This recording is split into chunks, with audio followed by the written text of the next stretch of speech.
Hello, for this tutorial, I'll be showing you how to view and basically understand your chat analytics. So your chat analytics is everything you see here on your dashboard. Store name, address, stuff. These stuff here are stuff that Pupsai can pull to give responses to users. For example, a user asks, "What's the store name?" It's obviously demo store. The number of products recommended is the amount of products Pupsai recommend to user during various interactions. Pupsai Web Store leads is basically how many times different users clicks on a link of products that Pupsai has recommended to them.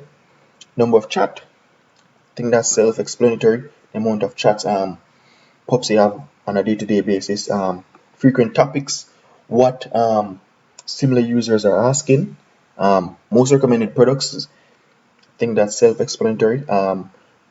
What are the most recommended products Pupsai has recommended to different users, and basically a track of the amount of messages Pupsai send in a given day, month, or annual period.